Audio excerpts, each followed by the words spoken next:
Hello, Police3UK, and welcome to yet another Game of Day video. So today we're looking at the Commodore 64 version of my favourite game on the Spectrum, which is Fantastic Odyssey Dizzy 3. So let's have a look at this one. So this is the Commodore 64 version. Now you will instantly recognise, if you're used to the Spectrum version, is this colourful border with the dragon and all the mountains and stuff around the screen. I think it's because the Commodore 64 has more real estate with paper size, so they decided to fill it in a bit, because I think this is a direct port of the Spectrum version. So let's start the game.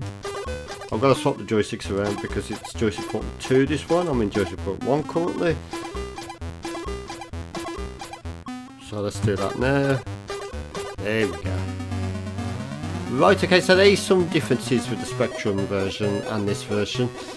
There's no colour bleed, so I don't know if that's just automatically done on the hardware or if the programmers had to reduce that. It's probably done on the hardware actually, because the Commodore 64 doesn't suffer from colour bleed, does it? So the game runs significantly slower than the Spectrum. The music's different, and also there's no sound effects. Like when you jump on the Spectrum, you've got a sound effects noise as well. Now, keen-eyed Commodore fans from back in the day will notice another thing as well. Have you noticed it yet? This is exactly the same music as Fast Food on the Commodore 64. Both games have identical music.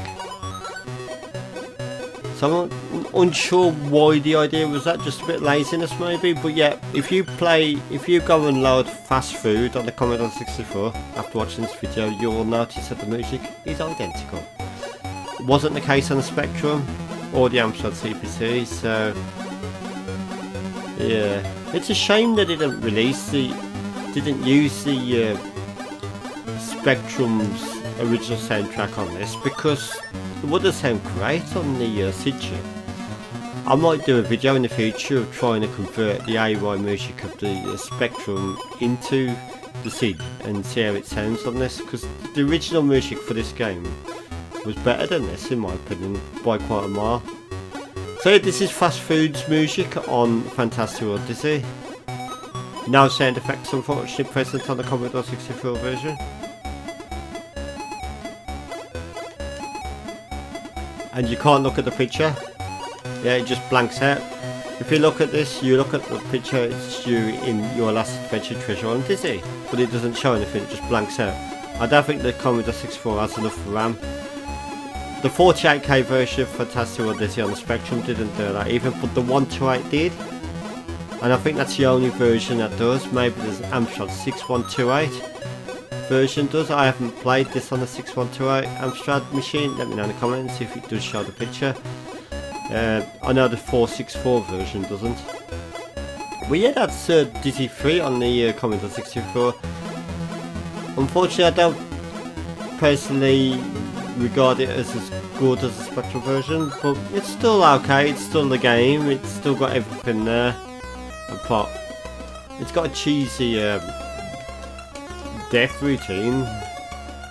Why on the Spectrum version he like sort of falls to the ground, but on the Commodore 64 version for whatever reason he turns into a lot 4 micro eggs for some reason. I don't know. Have a look, check, compare the two and you'll see what I mean.